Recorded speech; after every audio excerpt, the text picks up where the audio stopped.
What is up, everyone? Brandon First, aka First Report, representing the First Off the Bench podcast network. Everyone comes off the bench. We are First. Welcome in to the Thanksgiving edition of the NFL Weekly, a very special edition, not just because it is, of course, Thanksgiving, that unofficial NFL holiday. But we teased it last week at the end. We weren't 100% sure it was going to happen, but we teased a special surprise for you. And if you're watching this on YouTube, the surprise has already been spoiled. But if you are listening to this, welcome back our friend and co-host, Coach Brandon Lupian. I had to remind myself, you will find him at Portland 76er. How are you doing, Coach? I'm doing quite well. And if I could quote my guy Prime, where's my hype music at? No, I'm just Yeah. playing.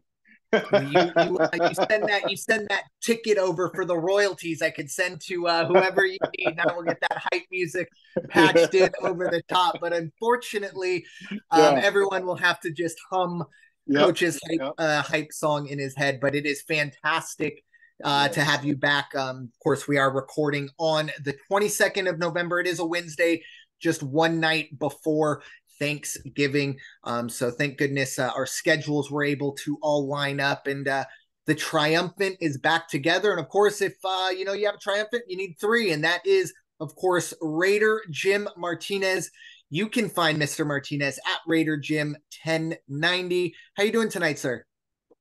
Well, we got one up on the Eagles because this band is back together just in time to release the 2023 First Off the Bench podcast t-shirts. Ooh. Suitable for holiday wrapping and giving out to your family and friends. Coach, it's so good to see you back with us. Hope we can make this a habit and not an exception. Oh, I missed every moment of it so far throughout this season. 12 weeks, I've missed you guys. I've missed being on here. It's just, life takes us in different directions at certain times, and you just kind of have to accommodate. And I was so blessed to get that invitation, and I was like, yeah, I'm going to make it happen, regardless of the time and whatnot. And fortunate for us, we were able to get it done earlier. I didn't want you guys waiting. I didn't want anyone else waiting. And we got the time. We make it happen. Amen. It's a perfect little microcosm for our little family right here.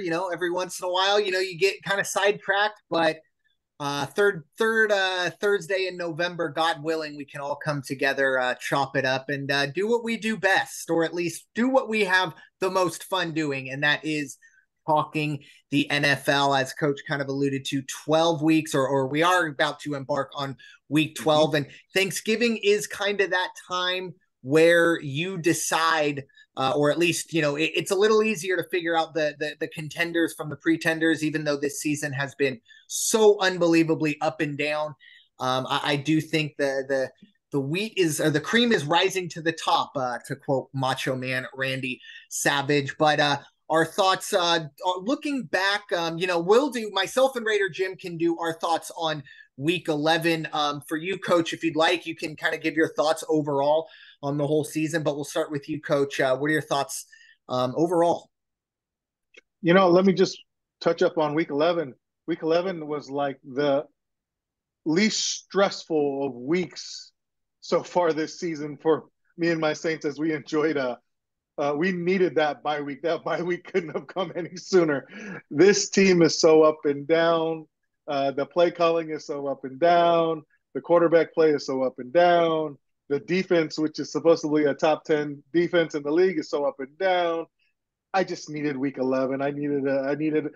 I think I needed a week 11 bye away from, all the who dat hopeful that follow and cherish this team, but also love the coach from the keyboard, or love the coach from Twitter, or love the coach from any social media aspect that they can. And, just some of the ridiculousness that goes on. I just needed a break, and it was refreshing. As far as week 11 goes, I think you're absolutely right. And I think that the cream has started to rise to the top uh, prior to week 11. And then we're starting to see teams that you know what to expect from them, like the good old Chargers, right? Uh, week 11, week 11 debacle, just like previous weeks this season. So, I was really, I think not just me, probably my girlfriend as well, was just really blessed to have the bye come along Yeah. and just kind of enjoy some time away from all that up and down play and all that ridiculousness that goes on by all us armchair coaches and GMs. So that's my thoughts on week 11. I really kind of left football alone. My bad, because you know what? NCAA basketball has been around the Yep. corner, and I was like, let me watch some basketball. I can't get any into any football right now. So yeah, those are my thoughts, and I look forward to hearing your guys' thoughts on week 11 for both your teams. Yeah, definitely. We'll toss it over there to you, Raider Jim. Your thoughts. I'll tell you what, I the score may have been a little misleading because I don't know if the game was ever quote unquote in doubt, but I thought the Raiders put a really good account of themselves forward. And I don't know. I think maybe they got something, but Antonio Pierce needs to realize that unfortunately it doesn't matter what he does as a interim coach. They don't have a great history of that. But your thoughts on week 11, Mr. Martinez? Oh, week 11, as far as the Raider Nation goes, let me tell you, I have told some of my colleagues out there in the Raider Nation, let's not get too excited going into that game against the Dolphins. Don't start patting each other on the behind too quickly. And even those who are saying still, yeah, but it was a good showing. You know, we hung. You don't give up 422 yards and walk away proud. I'm sorry, that's not what I want to see out of the Raiders or whatever team I'm supporting. So I think they still have a long way to go. And then especially when you have the Chargers in the AFC West, they drop one. The Chiefs drop one. It was the perfect opportunity for the Raiders to make a move. And once again, they left it on the table. That's just the AFC West. The rest of it, there was the inconsistency has gotten better, or was definitely better this past week. But I think I'm real excited. I'd like to know, what is coach's overall feeling on the move that the Saints made bringing in Derek Carr? And that's not being said facetiously. Seriously, what's the pulse of the New Orleans Saints fan base thinking about that move at this stage of the season? Oh man, I think as his results go week in, week out, the fan base goes. He throws for 300 plus, three Yay! touchdowns. Everyone's happy. Even the bashers are like, I told you, just give him time, just give him time. And then the following week, he throws for 200 plus, one TD, one interception. And that same person is like, start Jameis. Get Jameis in there. What are we waiting on? Or especially more is, why isn't Taysom Hill in? Everyone wants Taysom to get 40 snaps under center. Everyone is just a reflection of the up and down nature of this team. We're sitting at 5-5. It's not ideal because there are teams that, well, I mean, our rookie kicker cost us 2 games. So we could easily be sitting with 7 wins. And as much as I believe and still believe in Derek Carr, the results will still be the same if he doesn't have time under center. And when you think to bring in that strength in the off season, something else had to have been let down. And so far, the last number of years, our O-line just has not been what our O-line normally is. Ryan Ramczyk, a top PPR performer on the right as a right tackle, not having the same year. A year older, a year's more wear on the body, and is becoming more and more trustworthy, being ready for the game. He's on the injured list this week. Wasting a pick on a first round pick on Trevor Penning has probably been like the most, disappointing uh, for them all. He missed the majority of last season because of turf toe. So, that took away reps, that took away game experience. He starts immediately in the preseason, gets limited snaps. He starts early on in the season and has just been atrocious. And with that, the old line hasn't been up to par. So Derek Carr's play hasn't been up to par. And he doesn't look I haven't seen him play a comfortable game yet. Put it that way. He may have gotten away with certain plays. He may have gotten away with certain throws. He definitely has weapons. I don't think the play calling has been great. I think the number came out earlier this week. Pete Carmichael's play calling, as far as offensive efficiency, is like 29th out of 32 teams. So the play calling hasn't helped. The O-line hasn't helped. And that is kind of what you get, inconsistent Derek Carr, when those two other aspects of the offense are failing. And as much as I want him to succeed, I don't think the personnel, as far as the OC is there and as far as the O-line is there, for him to be as successful as he's been in seasons past, as his career numbers have shown up until this season. So it's not like he's having a down year, because it's definitely not, but it's definitely an up and down inconsistent year. And for those that think, don't get me wrong, I want Jameis to come through for me this week. But for those of them Saints fans that think Jameis is the answer, are going to be the same Saints fans saying, get in Jake Haener already. He's back from his PED suspension. Or get Taysom another 30 snaps if Jameis does not do well. So, Jameis has a lot more experience than a lot of these guys that have been starting throughout the NFL more recently the past couple of weeks. And, if the play calling is up to par and the O-line give them time, I could probably make something happen back there. But if the play calling's stagnant and the defense knows what to expect and the O-line just gives away that one pass rush or that one blitz or that one whatever it is, mistake on the assignment, then, it's going to be another tough game. And it'll be another tough game against a division rival, let alone regional rival. ATL in New Orleans is just that's the one. That's Atlanta's Super Bowl. And that's just, as much as I want to say it's just another game for us, it really isn't. It really isn't. So. Definitely. Yeah. It's, I hate to say it, coach, but I may be one of those people who does want Taysom Hill to get 40 snaps a game, not just because he's my tight end and I want to cheat the fantasy world. But I don't know. I think it's small sample sizes, but he definitely dropped some balls in that can make you go, wow. Yeah. But I think what you were hitting on is something that a lot of fans in the NFL have kind of turned, like they've seen Patrick Mahomes and maybe in situations, he doesn't have a great offensive line, but he still gets it done. So we expect that from everyone. And we expect that, if you did this here, then you can throw for 300 yards. But if you don't have the protection, ask Patrick Mahomes. If you don't have guys that are going to catch the football, that's going to go down as an incompletion, and it's going to go show badly on you. But any other thoughts there, Raider Jim? No, that was it. Like I say, the important part for me was I've been waiting to hear as the season progressed. I think my only other thing is just more of a comment than a question regarding Derek Carr. He had some brutal years with the Raiders, including that one season where he was sacked 51, 52 times.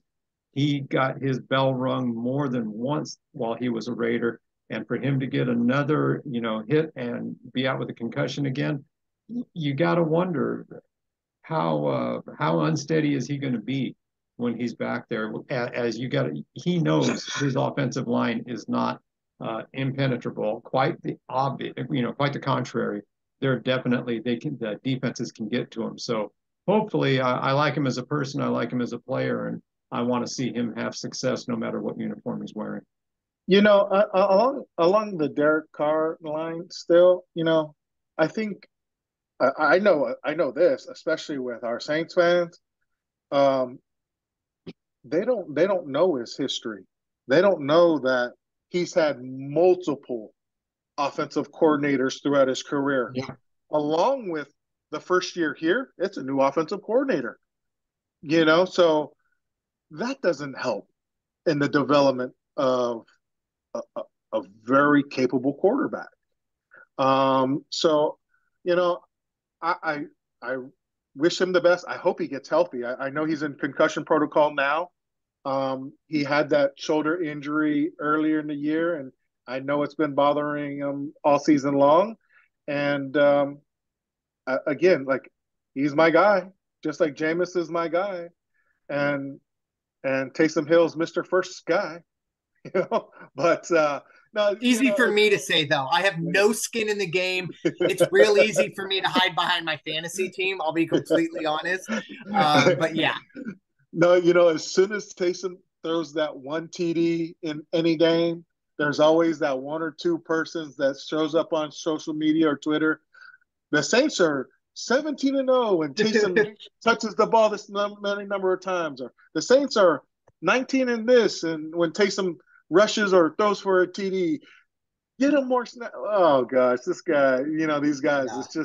It's never ending. And it's, again, like I said earlier, week 11 was so refreshing. I was just able to just watch some college hoops and just kind of unwind. And, the girlfriend's doing the Christmas tree, and I'm able to watch and whoa! add a little It is bit. Way too early for a Christmas tree, Mr. Lupian. Holy, you know what? For someone who has only had that branch, and lights, then there's so many number of years between my son and I. I wasn't complaining. I may have put up a little fuss when she needed help at the top.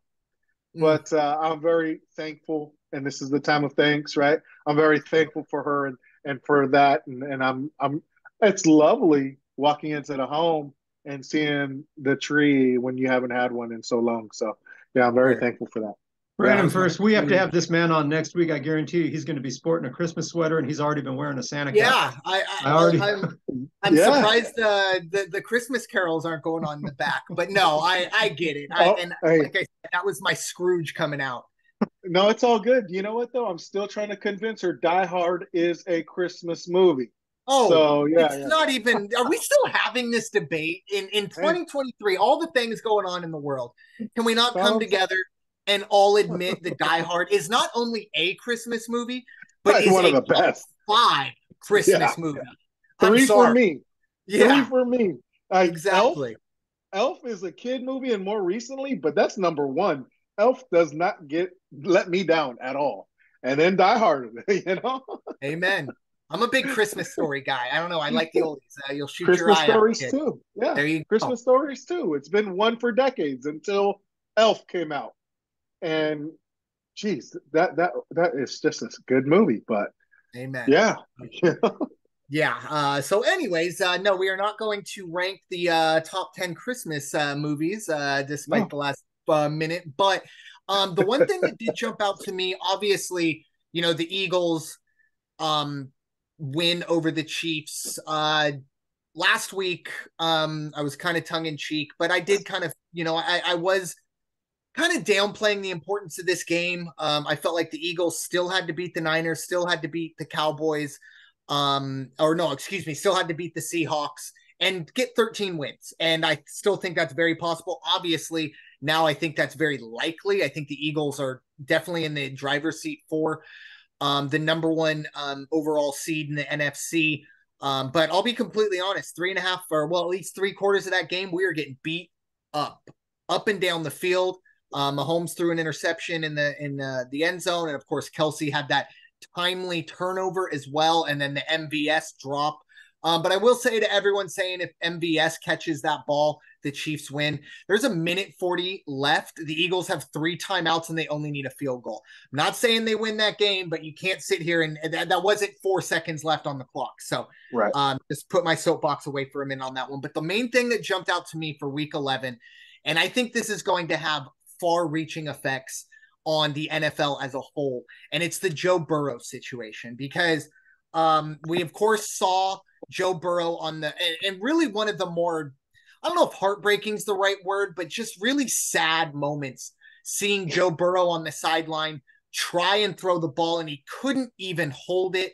And it was just the realization that this is over. Whatever this season had, it's now over. It's like we saw it in real time. I couldn't even imagine being a Bengals fan seeing that. But beyond that, it was, of course, that there was a weird picture that was posted by the Bengals social media team. And it was a picture of Joe Burrow. His wrist was looked like a soft cast. And that got people going, wait, what's going on? And then obviously this ends up happening. There are a lot of people that now are saying, hold on a second. Gambling is legal in 34 states now. That, in a legal sense, you're withholding information. If we look at that on the stock market, I don't know the legal term for it, but it's that is not allowed. You're withholding information. Like I said, I don't know the exact legalese of it. And there are a lot of rumblings that the injury report is no longer going to be just kind of, oh, here it is. It's going to maybe be either third-partied to where you have a neutral party that is putting it together, because this is an issue. There are a lot of people that are talking about, look, I put $10 on the game, so I'm not going to sit here and jump or anything. But if I knew Joe Burrow was in a soft cast, I don't think I would have taken that bet. I'm just saying. And believe me, there are people who put a lot more money on that, on the fact that it was going to be Burrow versus Lamar, and we didn't get that. So, and then obviously on the, football side of it for the Bengals, look, I don't want to say this is a death blow, but this is a death blow. You're maybe you can somehow win the North, but you are no longer a Super Bowl contender, with all due respect to Jake Browning.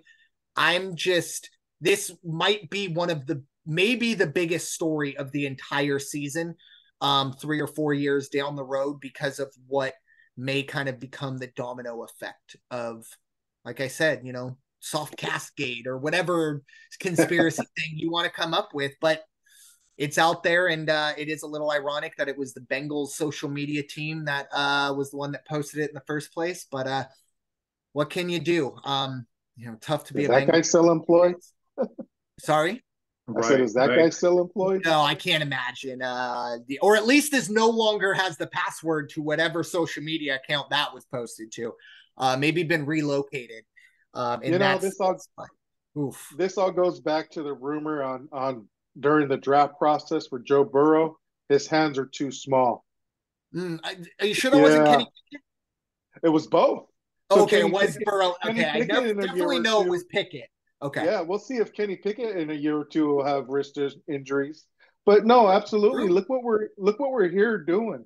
We're here on a podcast, and we're talking lines for a specific number of games. Had that came out, how would the line have been altered? So absolutely, this has to be investigated. Absolutely, whoever's in charge of that Bengals injury report, whether that's the GM or the head coach or the medical staff or whatnot, there has to be a penalty.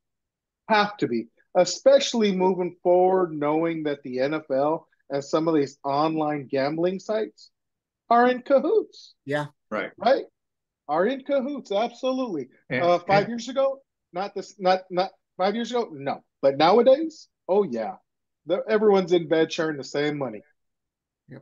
And if you look at the debacle in Formula One racing that took place last week, and how quickly did you have 2 law firms step up and represent 35,000 people in a class action suit in this wonderful litigious land that we live in? It's bound to happen. You think you don't have people that aren't, you don't think you have law firms that have managing partners that probably had money on these games? You're out of your mind.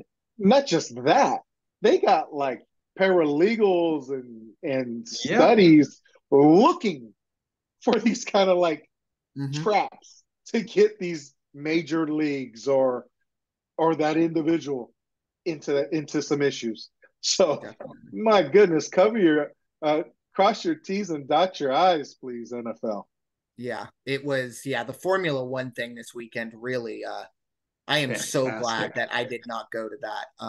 Uh, was planning earlier in the summer to make a trip out there, but wow, talk about dropping the ball. But yeah, it's going to be interesting now. Dave Portnoy, who's of course the president of Barstool, he said he's put a class action lawsuit. I don't really know when to take that guy seriously. He could just be doing a bit. Honestly, I mean, I think he'd even admit sometimes he's serious, sometimes he's doing a Yeah, bit. So you never really know.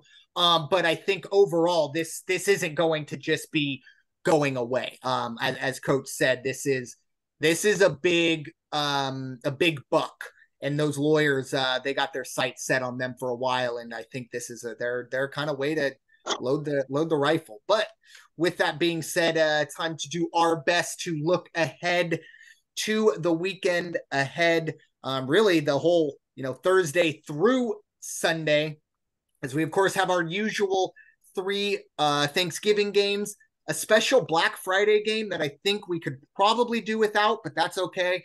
And then we're going to be talking about four other games as well. But we are going to start on, of course, chronologically Turkey Day. It is going to be the usual suspects. It is the Green Bay Packers at the Detroit Lions. No weather report needed here with the dome, but obviously the Lions at 8-2 are 7.5-point favorites. The over/under sits at 47. Raider Jim, will give you the honors to get us started. Packers at Lions. Well, I'll tell you, the first three games that I'm seeing that you put on our agenda for this week, all three feature some of the kings of inconsistency, and first game is the Green Bay Packers. I did not have the Packers taking care of business against the Chargers. I really did not. I thought the Chargers would come out and play a more complete error-free game. But then again, I don't know what would make me think that, because that is the consistency, is watching the Chargers play their brand of football. Packers going against the Lions. Lions are 8-2 for, I believe, the first time, or 7-3. What is their? Where are 8-2. They are 8-2, and it's like for the first time in many, many, many years, quietly too, because I would have told you, if somebody just said, Lions, how are they doing this year? I say, they're inconsistent, because I just haven't paid that much attention to them. Lions are doing good, playing good ball. They always play good games on, they're one of those historic teams that plays on Thanksgiving. They're going to come out offensively. They're going to attack the Packers. The Packers aren't going to have an answer for this one. They're going to find out that not every team is owned and operated by the Spanos family, and therefore you better bring your A game, and they better bring their A game against Detroit. Even with that, I do think that they will cover, Green Bay will cover the 7.5. I'd take an extra half point on that and take the Packers +8. But I see this one under 47.5, because I don't think the Packers are going to score. Yeah, the inconsistency, especially the Chargers, it was kind of like an inconsistency off last week against the Packers. And I'm like you, Raider Jim. And look, I am a man of integrity. I patted myself on the back, almost dislocated my shoulder last week, patting myself on the back, saying I went 7-0 in my bets. I went 1-6 this week. So the universe has righted itself. And one of those losses was me thinking the Chargers could go on the road in a 10 a.m. time slot, as inconsistent as they are, go in and not only win, but cover. I think I had them at 2.5. 2.5. And which is of course my perfect number. So it's just kind of kicking yourself, you talk yourself into these things, but the Packers are incredibly inconsistent, and the Lions are inconsistent as well, but they right the ship before. I mean, last week, Jared Goff looked like he just learned how to play quarterback for 3.5 quarters. And then a flip switch, a flip switched. Yeah, I got it right. And he figured it out. So I am very excited to see how the Lions do. Now, as an Eagle fan, I would like these guys to get off my heels. So go Pack, go. But I think overall in a gambling sense, I don't have the taste in my mouth to deal with kind of the Packers/Chargers, because that's how I see this team. So I'm going to take the Lions. This is a huge game for Detroit. This is the most anticipated Thanksgiving Day, I would say, since Barry Sanders was running. I mean, there may be one or two in the early 2000s, mid 2000s that was big, but that's what I think about. Now, one thing, if you're, weird with how you bet, blah, blah, blah. I did see this on Instagram. So I'll credit someone named Jay Kuda. Trusted source. Sorry? Such a trusted source. Hey, it's Instagram and it's Jay Kuda. He does have a blue check mark, so that means everything's good. But they're inviting me to get checked. Well, hey, if you want to check this stat, I guarantee you by the end of it, you will be like, never mind, that doesn't matter at all. But it says since the AFL-NFL merger, the Lions are 0-12 on Thanksgiving when the moon is in a waxing gibbous phase. And tomorrow the moon will be in a waxing gibbous phase. Don't ask me what a waxing gibbous phase is, but that's 12 games. Just throwing it out there. I saw it and I said, you know what? I got to bring it onto the pod. They're going to laugh at me, but I'm just checking all my boxes. And I'm trusting my. That's research at its finest. It was scrolling through Instagram. I will take the compliment. I appreciate you, Coach. But what are your thoughts? I'll give my thoughts. I obviously do like the Lions to cover. In terms of the over/under, I'm with you, Raider Jim. Yeah. I just don't know if the Packers can score and do enough to get us over that number. So I will take the under as well. But Coach, what are your thoughts? Packers at Lions. There's a lot of black and gold bleeding through that coaching staff in Detroit. But most importantly, Dan Campbell and his image bleeds through that blue and silver. And that's a grimy image. Dan Campbell doesn't care about spreads. He hasn't turned. Dan Campbell is all about wins and losses, along with biting your kneecaps off. And I really like their running game. I think when Goff does have those interesting days and just hasn't been, I can't even say Goff-like because of the inconsistency, they're able to rely on that strong offensive line to open up holes, chunk yards, and kill time. And I do agree with the both of you. Under 47, for sure under 47. The 7.5, it's what bothers me is that it's not a full week of preparation. I take that into consideration, regardless if it's Thanksgiving or not. So I really do like Green Bay to cover in that regard because there's a lack of preparation. And the fact that Dan Campbell will hand off and keep it the clock running in a low scoring game. So he's comfortable in his own skin, winning by 7.5, 8. He's comfortable in his own skin and winning by 7 or winning by 3. So I like Green Bay to cover the 7.5, and I do like the under 47. Yeah, it's going to be interesting. Now, I do not know, I did the research on the moon thing, but just kind of popped into my head. Because I'm pretty sure Fox is this game, and I think at the end, they give out a turkey, and the team eats the turkey. Right. If there's a kneecap on a turkey, I need that to be, like, highlighted. Everyone needs to see that. Like, we need to see Dan Campbell eat the kneecap. Yeah, eat the kneecap. Turkey. Yeah, so if any Fox executives are listening, right. Less Taylor Swift, more turkey kneecaps.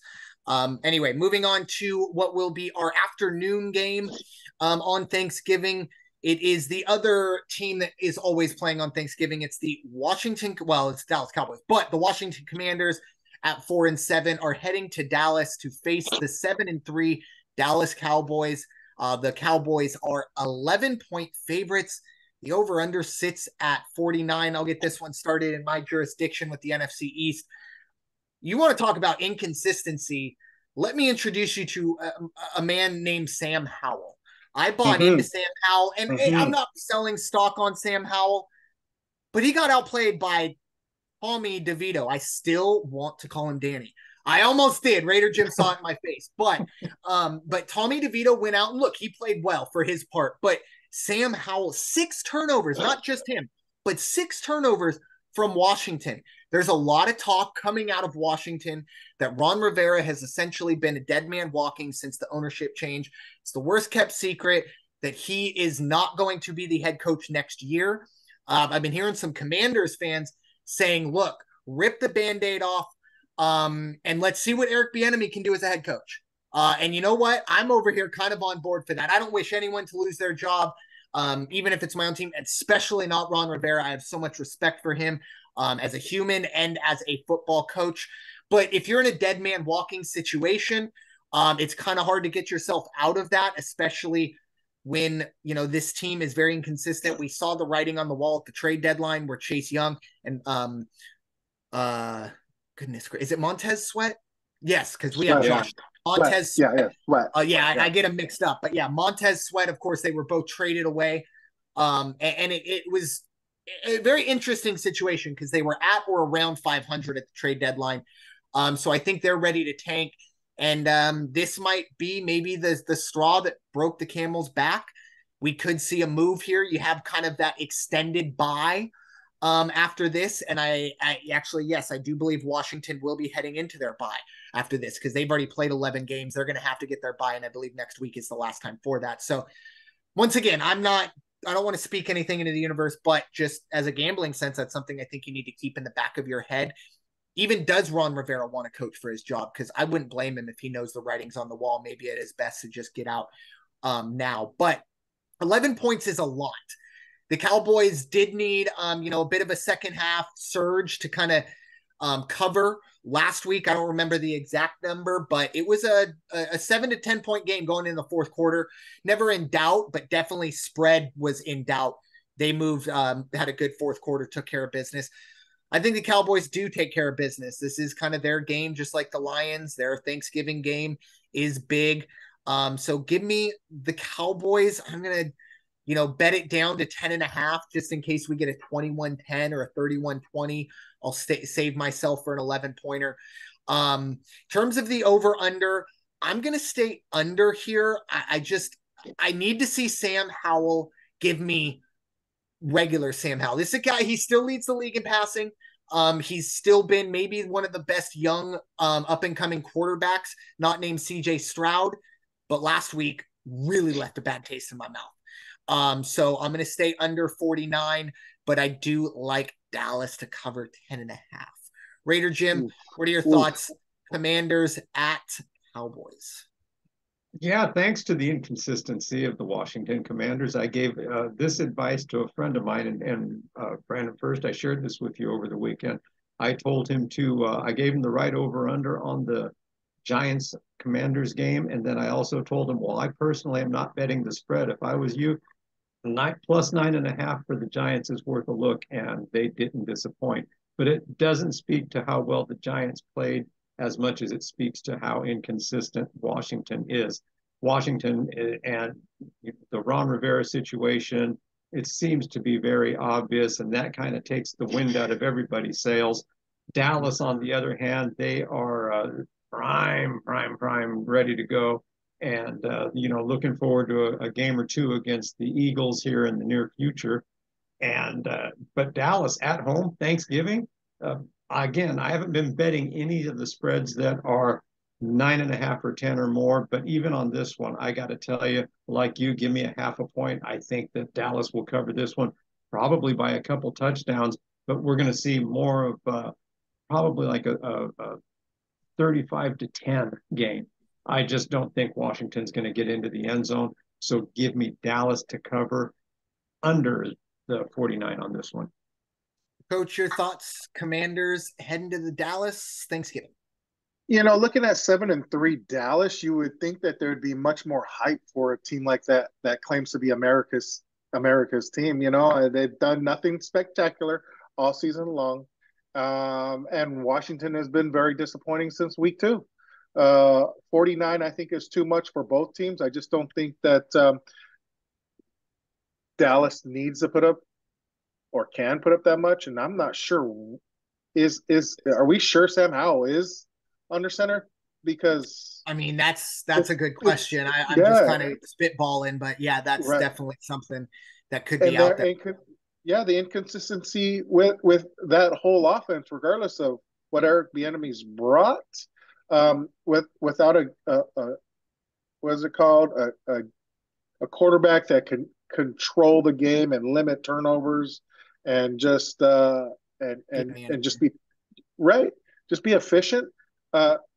There really hasn't been. So I don't like 49. I don't like over 49. It's got to be under, and 11 and 11 is way too much, especially for a division game. But you're much more attuned to the NFC East than I am, so I'll go with what you say. Yeah, this is full disclosure. This will not be on my card. I will not be sweating this one out over the maybe the over under, but even 10.5, it's too much. The backdoor possibilities. I just checked. There doesn't seem to be anything that would lead me to believe it would be either I think Jacoby Brissett is their backup, but it does look, at least the start of the game will be Sam Howell. How long of that leash will he have? I think that's the big question. So, but moving on to our nightcap on Thanksgiving. It will be a game that maybe 3 weeks ago would have been really marquee matchup, but things have kind of changed for our home team. But it is an NFC West matchup. It is the San Francisco 49ers at 7-3. They will be 7-point favorites as they head to Seattle, who is 6-4. The over-under sits at 43. Raider Jim, what are your thoughts? Niners head to Seattle as heavy road favorites. Yeah, a few weeks back, you and I talked about the 49ers and is this going to be are they turning the corner and going a different direction now? But obviously at 7-3, they basically step back and they take a breath and they collectively raise their hands and say, my bad. And then they go out and they start beating people again and put games together. On the other side of that, you have Seattle. If you really look at Seattle's schedule, they do have 6 wins. The biggest win they have would have been in week 2 when they beat Detroit in overtime. Other than that, you look at their wins. They beat the stumbling Bengals at the time that they beat the Bengals. They have beat the Giants. Excuse me, they lost to the Bengals, but they beat the Giants. They beat the Cardinals. They did beat Cleveland, and even at that time, that was the Halloween weekend. Cleveland was on one of their up and down phases. They've beat the Commanders. They've lost to the Rams twice. This is not the team that's going to challenge for the NFC West by any means. And in two out of their next 3 games, they have a bye week. They will play, I believe they play the Cowboys next weekend. And then when they come back after their bye week, they're going to have to play these 49ers in San Francisco. And by then, who knows, El Nino could be rolling in and they're going to be playing in real rain. So, but as far as this weekend goes, or this Thursday's game goes, Seattle is not going to cover. I will take a half point. Give me San Francisco to cover at 6.5. But I'm going to go with under 43 because I just don't see. I think San Francisco defense is just going to get at it. Checking the weather right now, clear. 0% chance of rain, which doesn't seem. How can you put 0% chance of rain in Seattle? But anyways, so it doesn't seem like weather will be an issue. But yeah, I think you hit the nail on the head with the Seahawks getting swept by the Rams. That is not going to get the job done. Coach, what are your thoughts? Niners head to Seattle in an NFC West matchup. I really do think this is going to be closer than expected. There's something about Pete Carroll that knows something about Shanahan, and it always comes down to last-ditched effort, whether that be field goal or pass. So I do think it's going to be closer. I do. What's the weather like in Seattle? I mean, they've been clear, really. Yeah, I mean, and that whole Pacific Northwest is says 0% chance of rain, and I'm quoting. This is we use RotoWire. It's the weather. It just kind of puts everything right there nice and nice and clearly, and they're citing their sources. But yeah, it says according to forecast.io, 45 degrees with a 0% chance of precipitation. That, like I said, that kind of makes me question it. Like, at least give me 10%. Like, I've never been to Seattle, but I've heard stories about Seattle. In 15 minutes, a rainstorm rolls through, never saw it coming, and then 10 minutes later, everything's dry. So, but take that for what you will. But interesting. Hey, Seattle at 45 is different than San Francisco at 45. Just like San Francisco at 45 is different than San Diego at 45. Yeah. But I think these two teams are both run heavy first. So I do think 43 is a good number. And 7, again, I think we're all looking at last week's loss to the Rams for Seattle as the season ending, and it really isn't. It's just they got to fight and strive a little harder because they were in that game to a certain point. And as much as San Francisco has been taking care of business, they did have that little stretch run, and Brock Purdy's coming off did he get Player of the Week this week? Yep, played pretty well. Not saying he's gonna just take that to the bar throughout the week, but it is a shortened week. -7. They've always played them closer than everyone else, so I do like Seattle covering that -7 or that -7, and I do think 43 is such a low number already. I think I'd be comfortable saying it's a plus 43 over. Yeah, the one thing, team, it's a tough call. It's really like juggling in my head. Mm-hmm. This is I definitely, the one thing for the Seattle is that really jumped out to me is I think the beating that Geno Smith has been taking is starting to catch up to him. We obviously saw him. I think he went out actually, I know for a fact he went out for a few drives. He did come back in, but the thing that really, kind of alarmed me, at least on an NFL level, not on a, human level, was how bad Drew Lock is. That game changed when Drew Lock entered the game. I mean, you watch it. Yeah. It was, Coach, you said it. I mean, Seattle was dominating that game. Right. Geno goes out for what seemed like maybe real time 20 minutes, maybe 3 drives, maybe or probably 2, but 3 drive max. And next time Geno comes into the game, he's like, I have to drive down the field and win this game.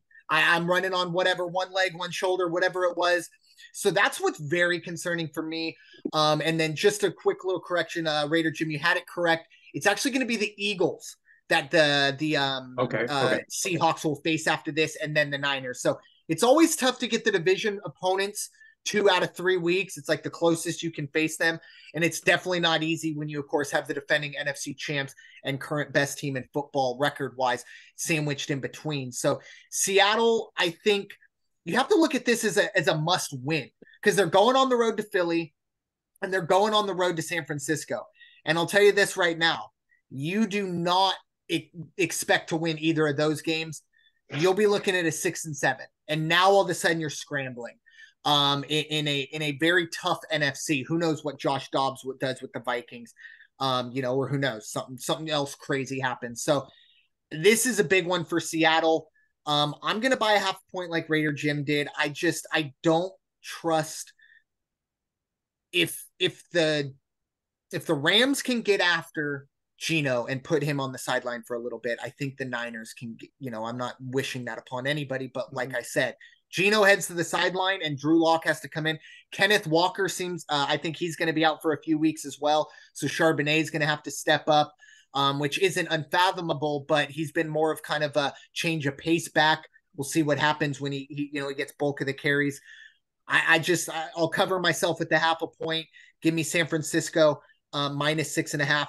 I'm with you, Coach. The over under, it screams under to me, but it's such a low number that I could see the Niners putting up 31 themselves. And then all of a sudden, all we need is 2 touchdowns from Seattle, which is certainly not out of the question. So, I'll say gun to my head, I'll say over as well, but I would not be surprised if this turns into a 21-10 game, 21-17 even at its most, on that side. But it's that over under, I think, is the hardest of the Thanksgiving numbers on that side. Finally, in Geno's defense, even myself, I think all the NFL prognosticators are still waiting for him to fail. Yep. And beat Geno of one in first and second year, and he just hasn't. So, I really think it for that. In addition, plus 43, because he could put up 14, he'll put up 17, and then we'll see, right? Yeah. And I hate to say it, but at the start of the year, I was not very high on the Seahawks because I did think last year was a bit of a fluke. I am now not that did. person, but right. Yeah. But, Pete Carroll came around, changed things up, suffered a little bit, and look, they're sitting at 6-4, right? Jeez. Yeah. And this is a game that I think that everyone in that building thinks they can win. And this is, like I said, if their next 3 games might be their most winnable one, being at home, especially on a Thursday. But moving on to our first ever Black Friday game. Yes, after you're done suplexing someone at your local Walmart, you can enjoy the Miami Dolphins. They're going to head to the Meadowlands to face the New York Jets. And Tim Boyle, it finally happened. It got so bad in New York that Zach Wilson got benched. But yeah, it will be Tim Boyle. The Dolphins are going to be 10-point favorites in this one. The over-under sits at a paltry 41. Raider Jim, I'd love to get your thoughts. Dolphins heading to East Rutherford to face the Jets. I'm going to backtrack just one quick second to that Seattle game, because you were both questioning the weather forecast. That is a direct correlation to the waxing moon, which creates play with the high pressure systems, therefore causing a drier atmosphere up in the Northwest. I'm just going to leave it there. Anyway, you're being serious? That almost sounds good. That was perfect. That was legit, wasn't it? Yeah, really legit. Hold on, I'm on to something here. I'm going to clip that. Fair enough. You got me. Hook, line, and sinker. Miami at 7-3, 10-point favorites, over under 41 against the New York Jets. Now, let me tell you, Miami could not cover that 14 points against the Raiders. And again, they won the game. They did not cover, but they still racked up 420-something yards against a Raider defense, which is, the same Raider defense that we see week in and week out. New York Jets are also supposed to be pretty good on the defensive side of the ball, but if the Raiders gave up 400 yards, so are the Jets. Does Miami cover the 10 points? Probably against the Jets in this one. Do they go over 41? I think so, because I can see Miami putting up 35 points. The Jets only have to get a couple field goals to have us on that one. And let me tell you, the Jets change at quarterback may not be a bad thing at all. Obviously, it's not going to hurt. They can't play any worse than they have. But give me Miami. Miami's going to go ahead and keep on rolling on this one. They'll be 8-3 by the end of Friday and be able to have a nice long rest over the weekend. And they can all just watch college basketball if they'd like. Yeah. Let's do it. Yeah, I'm looking at it now. I'm trying to see. I really am curious to see what this number opened at, because I want to say earlier in the week it was maybe closer to 7.5. And I was listening to a podcast, but the podcast was recorded like 48 hours before. So I'm thinking, I'm going to go pound that right now. And it had already gone up to 10. So I think, like I said, I don't know where it started and what made it move. But look, this is a big number. And just to cover myself, like I always do, I'm gonna buy half a point. But I think the Dolphins do cover here. This isn't necessarily a home field advantage for the Jets. If anything, this is going to be a very tense atmosphere. It's not a very happy fan base, and it could get ugly in this one. And I think the Dolphins, Mike McDaniel had a great quote, because one of the reporters asked him, "Hey, your offense had a bit of a down game," and Mike McDaniel kind of brought up to him like, "Oh, we had over 400 yards. Like that's really hard to do in the NFL." So I don't know if that's playing into them, but I think the Dolphins do go out and they handle their business. I'm going to go over the 41, kind of same thought process as you. I could see maybe the Dolphins 42-0 might be able to get the job done. Who knows? It's definitely not out of the realm of possibility. So give me the over there. However, I do have a bit of a bad taste in my mouth. I was still so sure that the Raiders Dolphins was going to go over last week, and it was like the one bet that I could rely on in the early window, and I just saw it disappear as that game progressed. But I'm going to ride the over 41. I think the Dolphins getting anything less than 45 in any game is kind of a layup. But once again, I realize how ironic it is me saying that. And before you hand it over to Coach, I've got Vegas Insider up, and this is no joke. I had to refresh my screen because I didn't think I was seeing the right week, or I had the wrong page up. The opening line for this game, whenever they established that, Jets -2.5. Oh, really? whoa. Wow. That's the swing in this game. I wonder if that's like week 0. Like it had to be. It had to be. If you believe that Aaron Rodgers is the starting quarterback. And that could very well be. But like I say, I thought, okay, I must be on the wrong year, the wrong week. But the game above it is 49ers Seahawks, and it was opening line on that one was 49ers -4.5, and it's moved to 7. But this is New York Jets -2.5. Now it's Miami -9.5. That's crazy. That's interesting. I might have to dive in after this and see how Vegas Insider starts their opening line, because that has to be like preseason. But anyways, Coach, your thoughts? Definitely not -2 Jets. But yeah, it'll be a -10 Dolphins at Jets. That would be the easiest pick in the history of the world. But anyways, Coach, your thoughts? Yeah, McDaniels really has this offense rolling. And being it on turf, everything just goes a little bit faster. Mm-hmm. So with that said, good luck to that secondary checking down on Hill. -10 seems high for a division rivalry game. 41 seems low, so I do like the +41. And you know what? Up until somebody stops that offensive juggernaut that Miami has down there, right? And New York, who can you rely on under center? Like, good luck. Robert Saleh, you're doing your darndest, but this isn't a league of moral victories.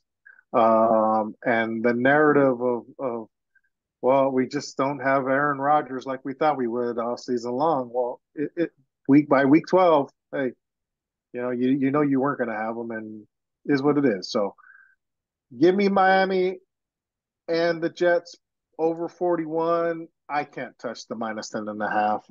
Like I'm bound to curse or jinx something, and I just want to stay away from it.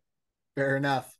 But we are going to move into your jurisdiction there, Coach. A big NFC South matchup. Look, someone's got to win this division.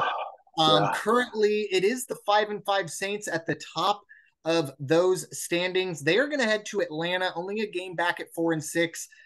This is essentially a pick 'em. But as of yesterday, it was -1 for the Falcons, the home team. The over-under sits at 42.5. Coach, what are your thoughts? Essentially a pick 'em game, maybe the biggest game in the NFC South this season. Right out of the bye, Saints at Falcons. Like I alluded to earlier, this is Atlanta's like Super Bowl. Anytime they line up against the Saints, they're lucky enough to get 2 Super Bowls in the season. And I talked about the inconsistencies of the offensive coordinator's play calling and the offensive line's performance. We have 2 guys on the injury list, one of them being Ryan Ramczyk, the other being James Ferst, who was last season starting left tackle and has slid inside to guard. But he didn't start the season, so I don't know what to expect from either of those guys, nor that line in this game. And this has always been a close game. 4 years ago, it took Drew Brees a scramble and a spin to run into the end zone just to get the season opening victory against these guys. These guys step up, and here's the scary part. Like, I've seen Taylor Heineke do some outstanding things for Washington Redskins. And then when he gets the nod, he does an outstanding thing, and then you in one game, and you don't hear from him the next. So you don't know what to expect. And with Marshawn Lattimore out and our injuries on the defensive end, you would hope that the game plan is on point coming after a bye week. You would hope some of those injuries are a little bit better coming into this bye week at Atlanta. I'll take the Saints +1. You know, I mean, it doesn't, like you said, it's a pick 'em. And you know what? Both teams could put up numbers on any given Sunday. 42.5 seems low. I like the over on this. Yeah, it's going to be like I said, it might not be the sexiest matchup on the slate, but might be one of the most important, I think, for, going forward for true playoff, qualification, if you will. But yeah. Raider Jim, what are your thoughts? Saints head to the Falcons. Yeah, Falcons, I believe, have dropped 3 or 4 in a row, or maybe it's 4 out of the last 5, 3 in a row, and I don't think they're going to do much better now. I think the Saints are going to come in. It's that game. It's what Coach was saying. Every time these two get together, it's very, very difficult. At a 1-point spread on the line you put out, looking at Vegas Insider, it's 1.5 in favor of Atlanta. But I like to take the Saints with the money line on this game. 42.5, I think it's going to go over. I think we're going to see it's going to be not necessarily a shootout, but I think everybody's going to score. I think points are going to be scored. Atlanta gives up points. Atlanta, at times in their losing streak, even in a losing cause the last time out, they still put up some points. Now, in their 4 out of 5 losses, a couple of those games, they only put up, I think it was 15 and 16. So they do have the capacity to be shut down. I don't know if New Orleans, if the defense can play up to what they should be able to play up to, then yes, they'll hold them. But I just have a feeling this one's going to definitely be more of a 27-24 type of a thing. Yeah, I definitely have the over here in this one as well. I think this is the quintessential kind of shootout game. You're in a dome. You don't have to worry about weather. Two teams that, look, maybe offensively, historically this season haven't, lit it up. But as you both kind of alluded to, when these two teams get together, it's kind of, the explosions happen. You got, the flame and the gas meeting. That's kind of what we see here.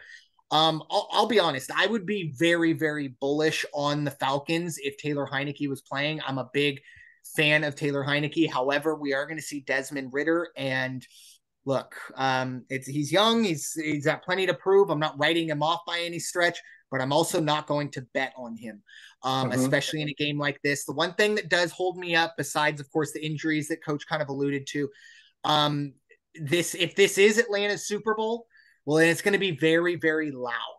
And we talk about, maybe not so much home field advantages these days.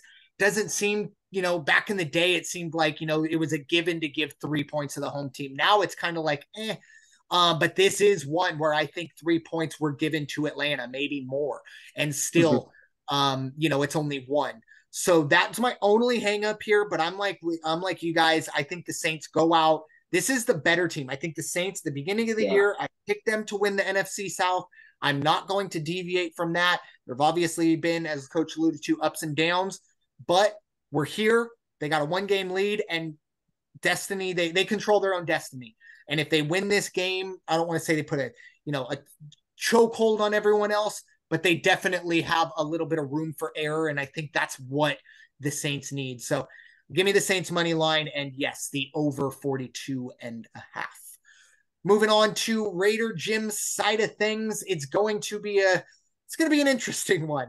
It's the Kansas City Chiefs coming off a tough loss on Monday night. They are going to be 8-point favorites as they head to Vegas.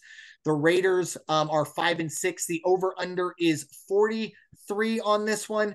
Raider Jim, nobody gets the first word on this besides yourself. What are your thoughts? Raiders hosting the Chiefs. Yeah, and what I'm looking at, there's actually been a half-point move in this. It's now Kansas City 8.5. Wow. Okay. 8.5 on the road against Las Vegas, and over-under remains at 43. Like I said, until you have a defense You can't say your defense is good and give up 422 yards. You need a defense that can really shut people down. You also need a consistent and proven running game. That is not Josh Jacobs. I said it last year, even though he had a great year. I've been saying it for a couple of years. That, I hate to say anybody was doing it for self-gain, but it is looking more and more like that was a contract year performance last year, because we're not getting that this year. At one point, a few weeks back, he would have had to average 130 yards a game on the ground to match his numbers from last year. Now he's probably up to 140, 150 yards a game. That's not going to happen. On the other side of the ball, Kansas City's coming off a real tough loss to a very good team head to head. But when it came right down to it, the Eagles were just a little more swift than the Chiefs were. There it is. There Ding, it was. that's our weekly tradition, Coach. There it was. Yeah. Coach Raider Jim will sneak one in, and that one I wasn't ready for that one. I'll be honest. I should have been ready, but I was not ready for that one. So that was a good one. I like that. But and I will tell you, in this, we spoke about the Joe Burrow situation, and because we do tend to talk about conspiracy theories or the what ifs, and that seemed kind of odd. Tell you what, though, when that kid for the Chiefs drops the ball in the end zone that was basically in his hand, he's like, okay, who did he have money on that game? That was the winning catch, and he couldn't make it. That's not going to happen this week. Kansas City's going to take care of business in this one. I might take a whole point and just go Chiefs 7.5 on this one, but they will cover. The Raiders defense is not going to be able to keep up with Kansas City.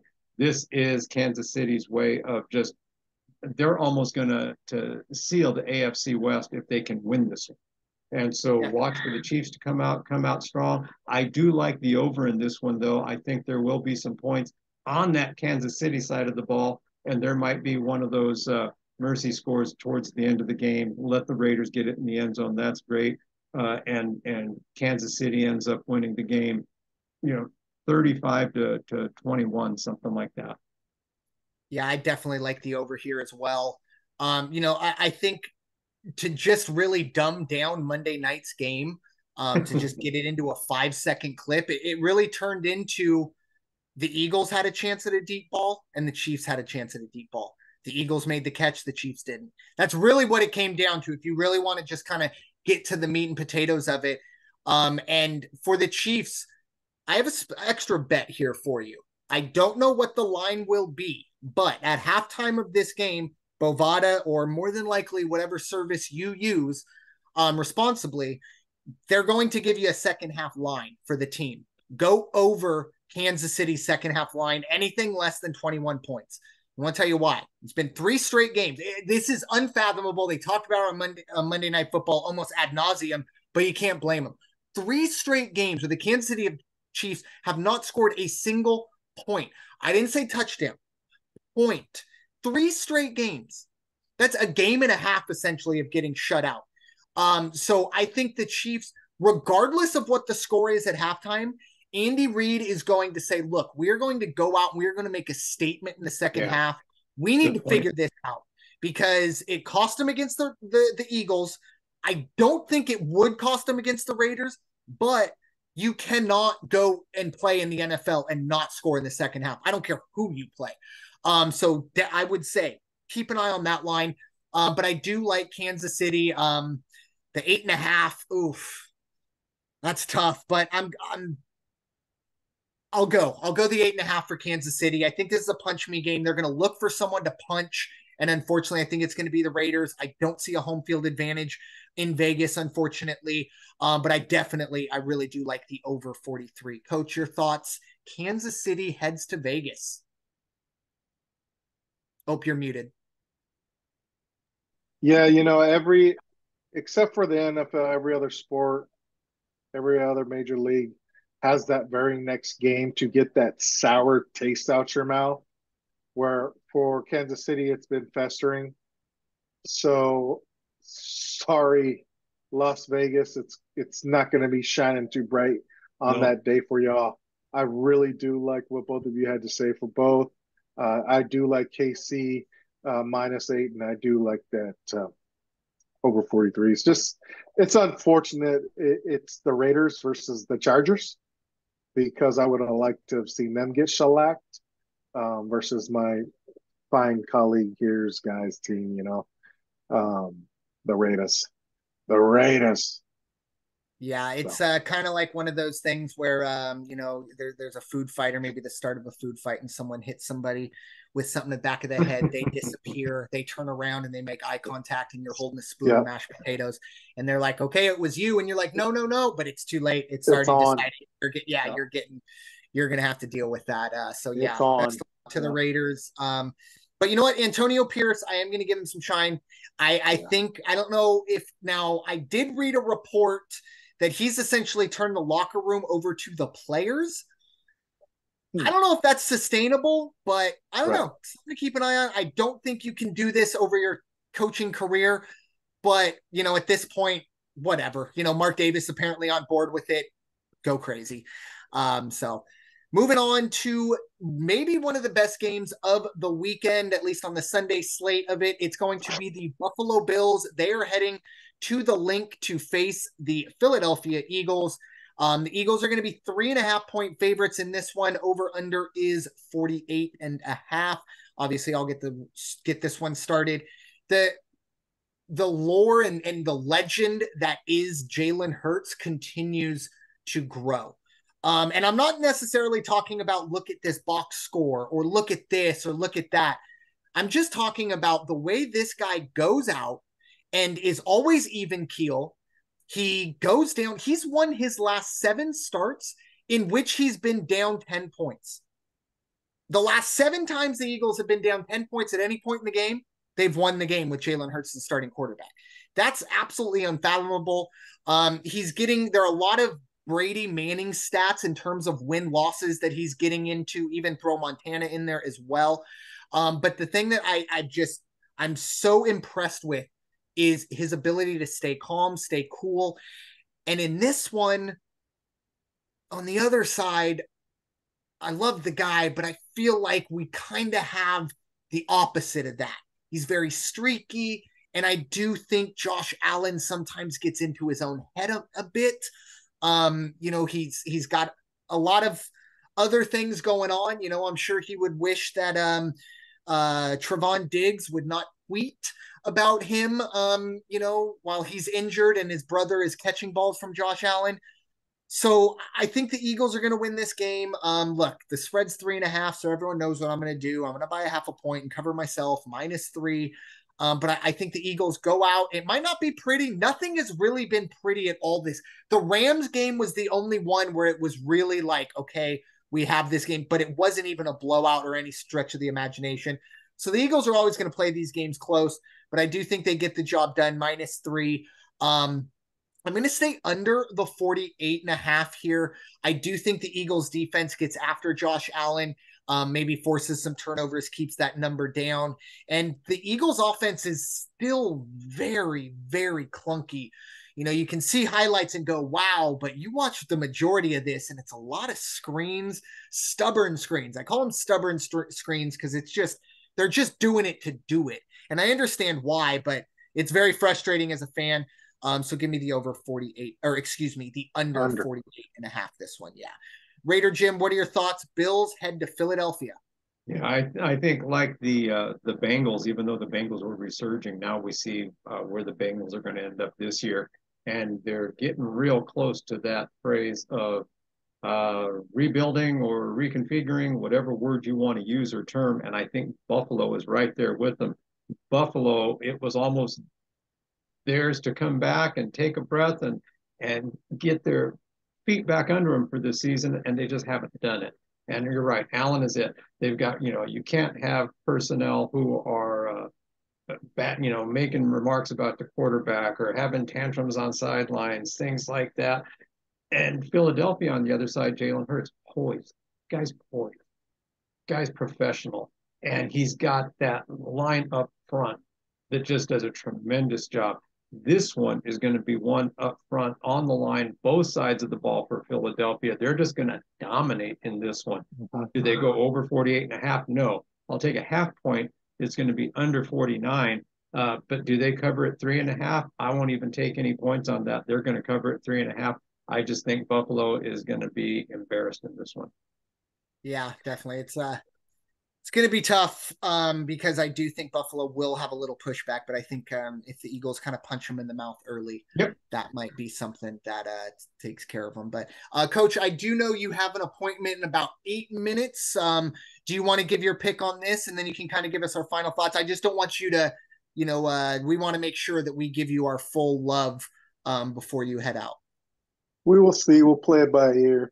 But, as far as Josh Allen goes, the decline of Josh Allen is equivalent to the decline of the New York Giants ever since Brian Dable left. And, the talk about him and his job security there could mean a reunion moving forward. And we'll see how the growth goes because Josh Allen didn't start off with Brian Dable, but Brian Dable came in and matured the guy. As soon as he was the hype as the next OC to be the next head coach somewhere.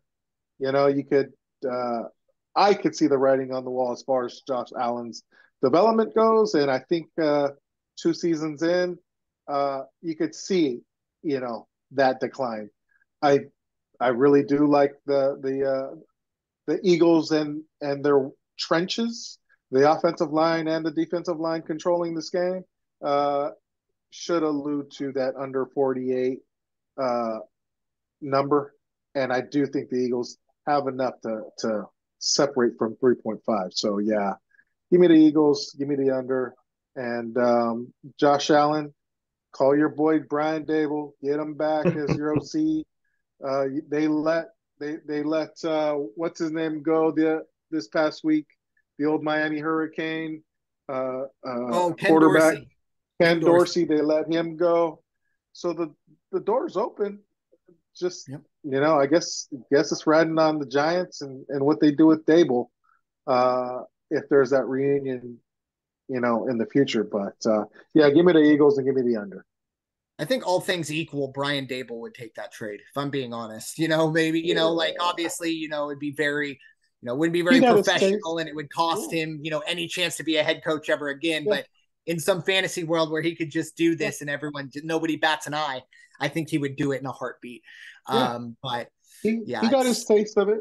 He got his taste of it. It's just not what you do on one side of the ball. It's how you communicate on both ends and how you manage time and manage your staff and manage the rest of your team. And unfortunately, stay healthy.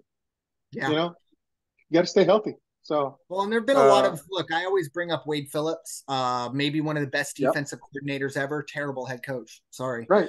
It's look at the facts. And there are a lot of people. Norv Turner, same thing. Yeah. So, maybe, and I'm definitely not, poo-pooing on Brian Dable, but it's definitely a different animal, head coach versus coordinator. Let me just add one more name because what Mike McCoy's doing with Trevor Lawrence. Yeah. Right. What he's doing and what your previous coach is doing with that team, like 180 or 360 from what's his name? The urban legend. The urban legend himself.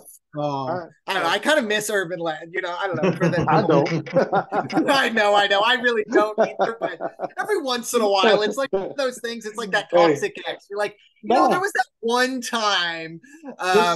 Overall, no. We are much better off without the Urban Legend on NFL sidelines. But final game we're going to be touching on. It is going to be the final game of the weekend. At least it is the Sunday night football game. It's going to be an interesting one, as most of these ones are. But it's Baltimore Ravens at 8-3, as currently the number 1 seed in the AFC. But they are going to be 3.5-point favorites as they head to Los Angeles to face the Chargers, who are 4-6, coming off that tough loss to the Packers. The over/under does sit at 47. Raider Jim, I'll give you the first crack at this one, being the AFC West. Chargers hosting the Ravens. Yeah, this is the Ravens game. Believe it or not, at 8-3, it's the Ravens game. And I say that because, or why it's a statement game for them. They are now in the position to go ahead week in and week out for the next 6 weeks to solidify their place as the number 1 team in the AFC. That's going to be important to them going into the playoffs. They're going to play real hard, real tough their defense is going to shut down the Charger offense. I'm pretty convinced of that. The Chargers colors week in and week out are starting to become more and more obvious. And to play the kind of game they did against the Packers just kind of solidifies that in my mind, at least. At 3.5, I think Baltimore is going to cover the 3.5. Over under at 47. I just don't see the Charger defense being able to stop Lamar and the boys. So, but I think there's going to be some points scored. Chargers can score points, but Baltimore's going to score several more. Give me the over on this one. Yeah. I'm gonna take Baltimore. I think Baltimore. Look, this is such a Chargers way to win, though. I hate to say it, but this is like it's like one of those things. It's like, okay, it can't happen for the 715th time that the Chargers figure it out when we're about to bury them. But I do really think that the Ravens are definitely the better team here by more than 3.5 points. But look, I'm still gonna do it. I'm gonna buy half a point. May give me Baltimore -3. In terms of the over-under, though, I'm going to go under. I think twofold. The Chargers do not have any weapons. And look, Keenan Allen, that was a really, really rough drop last week. But it was really tough because we're getting to that part of the year where these morning games, you have some really intense sun. And Lambeau was tough because, no, I'm serious. He started that throw in the shade and he made the catch, and you could tell he didn't see it. But going back to the weapons side of things, I just don't know if Justin Herbert has those weapons that he can truly, truly rely on. Once he lost Mike Williams and a few other guys that, were up for a cup of coffee and they're already gone. And then on the Baltimore side of things, the way their offensive works, I think it's more methodical. I think they're going to want to, run the ball, take some time. So I do like the under here. I could see this being a 21-13, 21-14 game. Really never in doubt, but it will stay under that number, at least in my mind. So, yeah, give me Baltimore to cover that 3 and under 47. Coach, what are your thoughts? Ravens heading to Los Angeles for Sunday Night Football.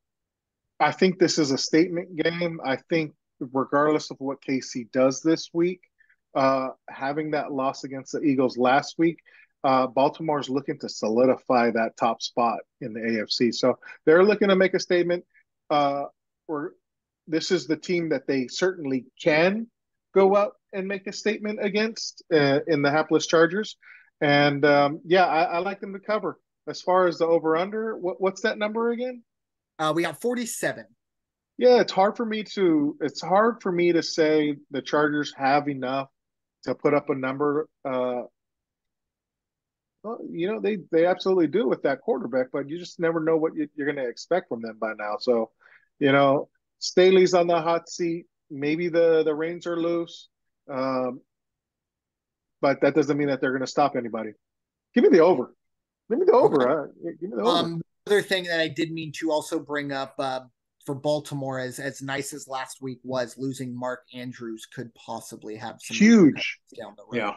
Huge. That was another kind of reasoning why I did take the under there. But I think Lamar obviously will be able to figure that one out. And I think he might have the best wide receiver core, that he's ever had. So that is the positive there. But with that being said, time for some final thoughts. Coach, your final thoughts for the return of yourself here on the NFL Weekly. It's the season of thanks, and that's what we're all going to be doing tomorrow, celebrating with our loved ones. So today was just an absolute blessing to be on with you two lads, and I'm very thankful for that invitation, and I'm very thankful that I was able to take advantage of it, and enjoying this past 2 hour and a half with y'all.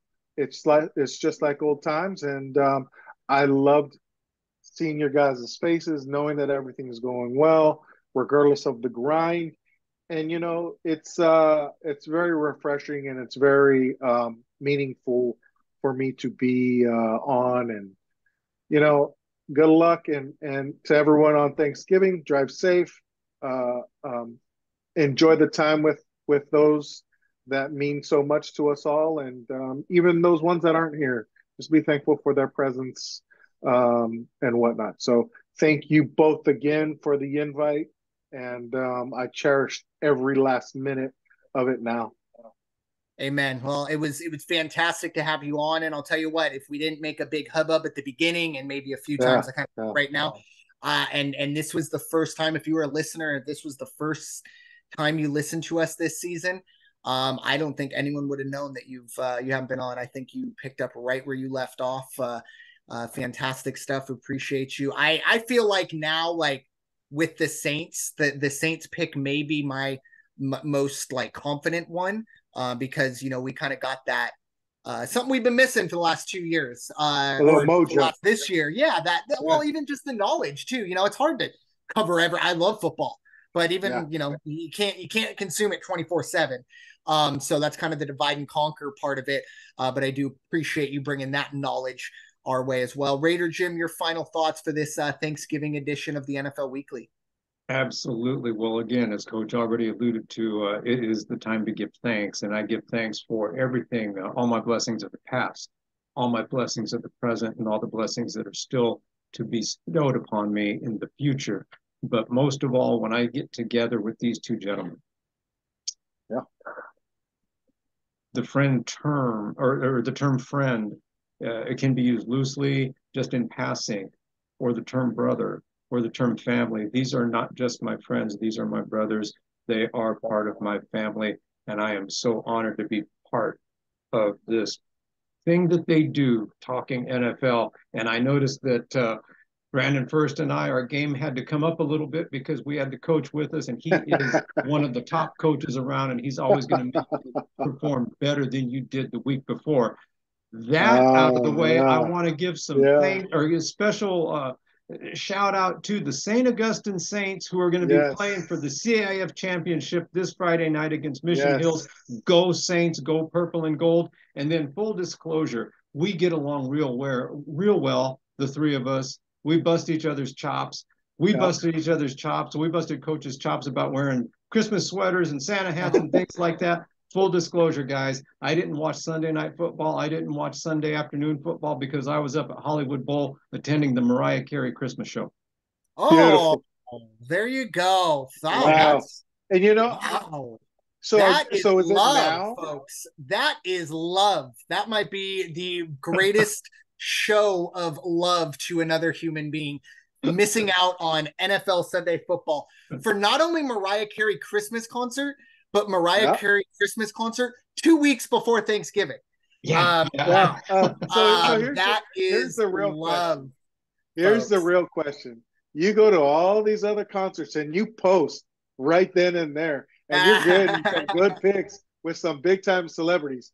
Did you hold on to your post for that announcement? And do we get to see? Yeah. Oh, trust me, I got some pictures coming. Do we get to see Raider Jim with Mariah? Not with her, but no, let me tell you. in her presence, though. But I was there. Yeah. There you go. All right. Love makes you do funny things, Coach. Love makes you do funny things. It certainly does. Does. Well, that's fantastic. I just want to echo what these gentlemen just said. Obviously, Coach, thank you so much for being here, and obviously Raider Jim as well for all you do for me and all of us. The group chat always fun time. Can always, whenever I see Raider Jim texting in the group chat, more than likely I'm either gonna have some really good news or a really good laugh. But with that being said, one other thing I do want to kind of point out, obviously, as Coach somewhat alluded to, we're all going to be with our friends, we're all going to be with our family. There are going to be some people that unfortunately who are still with us, but unfortunately aren't going to be able to be around that dinner table. Talking about the firefighters, police officers, doctors, nurses. And obviously our men and women abroad who are protecting us so that we can sit here and talk football for 2 hours every Thursday or Wednesday or whatever, who aren't going to be able to be with their families.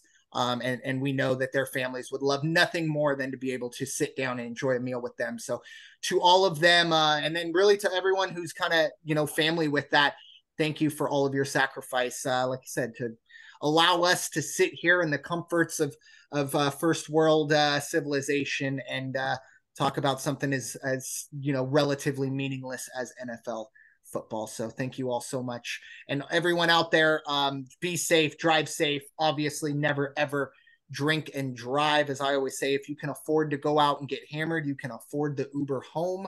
Do not ruin someone's holiday because of your lazy negligence. So make sure you drink responsibly and gamble responsibly as always. But with that being said, thank you all so much for listening to this episode of the NFL Weekly here on the First Off the Bench podcast network. Everyone comes off the bench. We are first. It is time for you all to go wash your hands and stop hating everybody. We'll talk to you all very soon. Take care and have a great Thanksgiving. Peace out.